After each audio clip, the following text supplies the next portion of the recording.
Namaste, Jai Bharat. Right from the beginning of man's thought, right from the time when man started thinking reasonably, logically, the question of death kept striking man. Because to begin with, man experiences death. Man experiences death of everything, including his kind. So, through an experience, series of experience, man realizes that, quote unquote, William Shakespeare, death, a necessary end, will come when it will come, unquote. So, when new man was forced to understand that death is a reality and there is no escaping from death, whatever, however, in whichever manner. So, having realized for sure that death must come, death is a necessary end, then man started speculating on death. So then there are many thoughts came to man that after death can there be something, or what happens after death. They were wonderful, beautiful, fantastic speculations. It must have happened to in any society where people are thinking. It must have happened all over the place where men started thinking. And from there, the question of death and more importantly, the question of life after death develops and started unfolding within frames of religion. It's much later that people form religion per se, because I make a distinction between the religions which comes under the category of Semitic tradition and the dharmas in Bharat which are translated into English as religion, which is actually not the right thing to do, or rather very inappropriate to translate dharma into religion. That's a different issue, different discussions, but nonetheless, for better understanding, I may also use the term religion referring to Bharat, but I prefer to use the term dharma. These two are two different things. So, the development and beginning of dharma, we don't compare here. We talk about the beginning of religion, which are non-Bharatiya to begin with.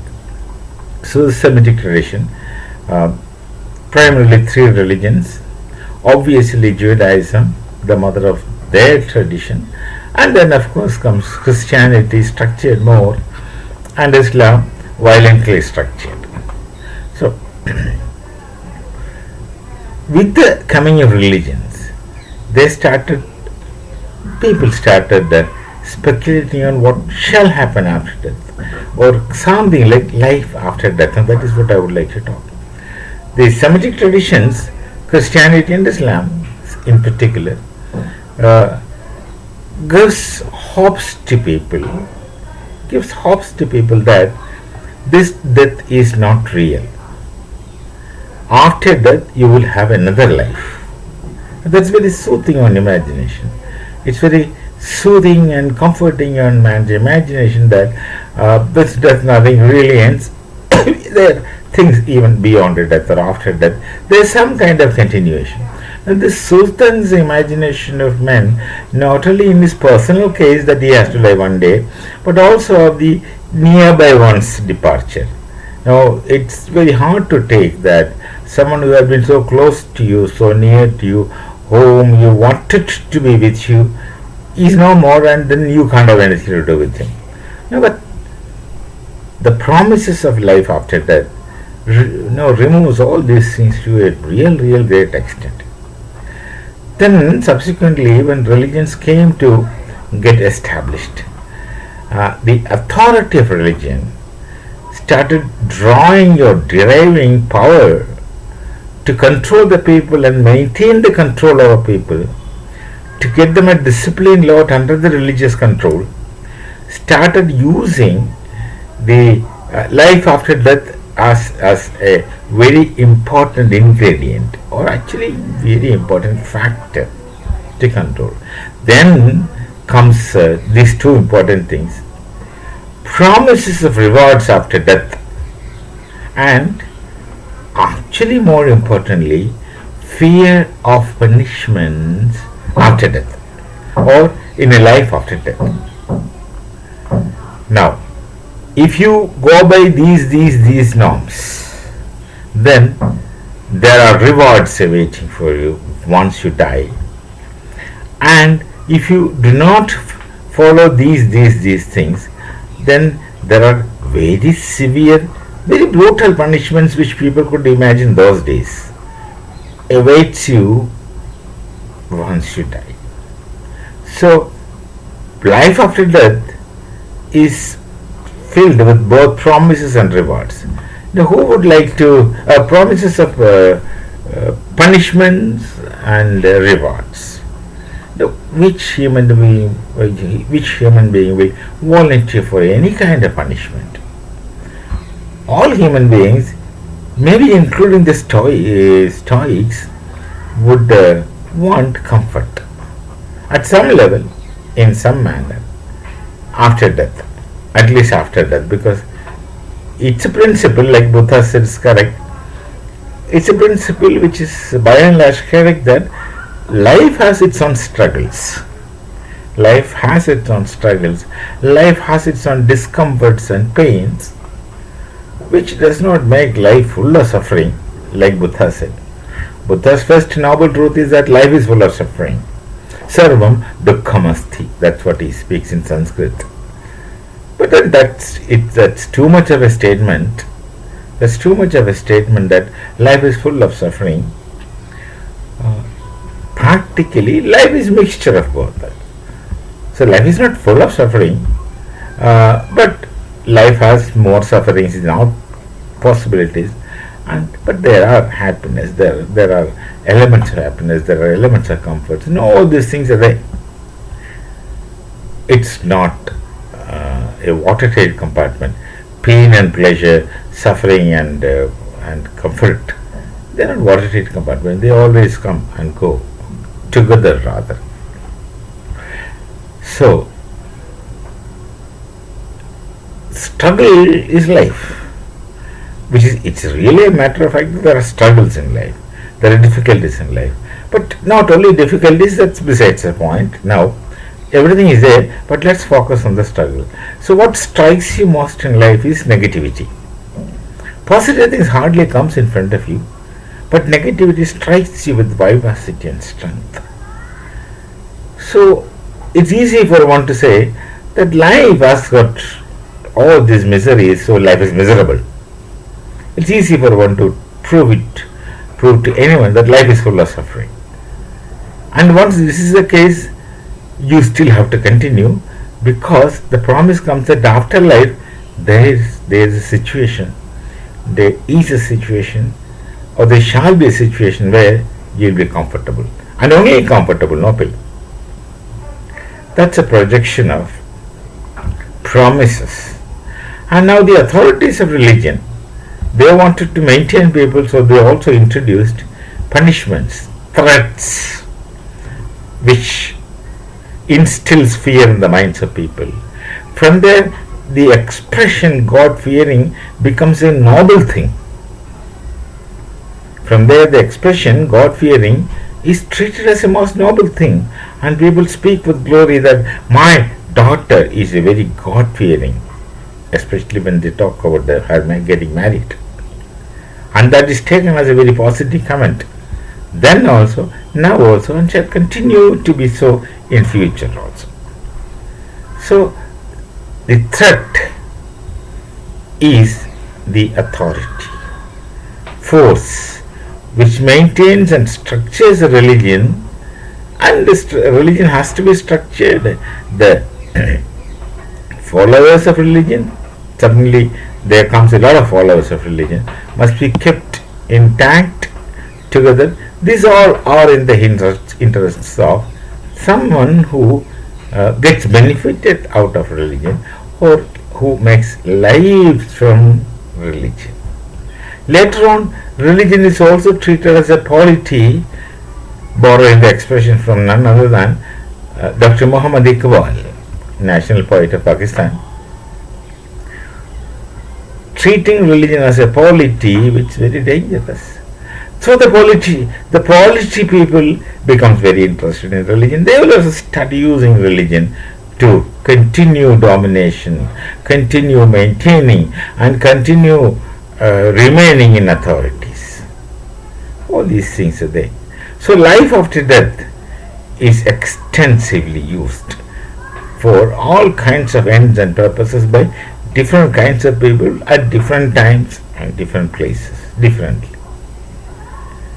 This is what really life after death. That actually, the life after death is an emotional requirement of common human being. It's very hard to say that death is obviously a full stop.